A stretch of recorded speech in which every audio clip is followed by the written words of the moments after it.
Ay, good morning. Naasok yun yung bata. So, doon siya nag-aral.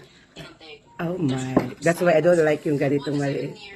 Kaya natapon yung coffee niya. Hindi pa ako sa friend ko. Kasi birthday niya ng 22. Meron pa rin cake. Kasi maaga ako nag-bike. Eh, chat ko siya. Nasa taas pa. Sabi ko mag-walking na. Ano ako lang, note ako nung.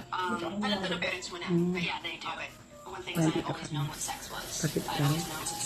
Kanina nag-ano na ako. Video na. May guwaba. Thank you. Alam mo naman, sweet naman, sweet. Talaga, anyway, bira naman ako mag-sweet na. First black coffee na talaga ako. Hindi na ako ito, yun talaga, black coffee na ako. Tapos kagabi dapat di ako kakain, kaya nagutom ako. So, kumain na naman. Dagdag din naman yun.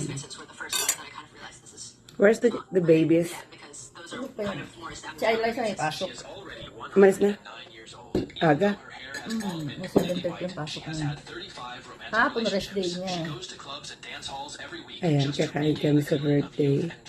O, konti na alam. Tuwa ka na. Yeah. Later, kasi nag-ano pa ako. Nagpapakita ako sa camera. Naku po. Ang tip pa camera mo. Huwag Dito, ako. dito na naman kami. Dito lang pala ako. Thanks. And, wala, tulog pa yung isa. Kaya di ako nakapagwala sa radyo. Saan siya yung Didi? Tulog. Bye. Kain na Kanina ako. pa ako gising. Kasi nang bumalik ako sa bed. Ako naman natulog. Natulog ako kami. Mga 12 na. Alam mo kung bakit? Kwentuhan pa kami ni Jem. Hindi naman, kasi may mga videos siya pinapakita ng mga baby pa si Janice. Eh, lagi, lahat sila may mga moments. Kaya yung isa galit na galit. Meron siyang yung sumasakit ang tiyan niya. Ang cute niya eh.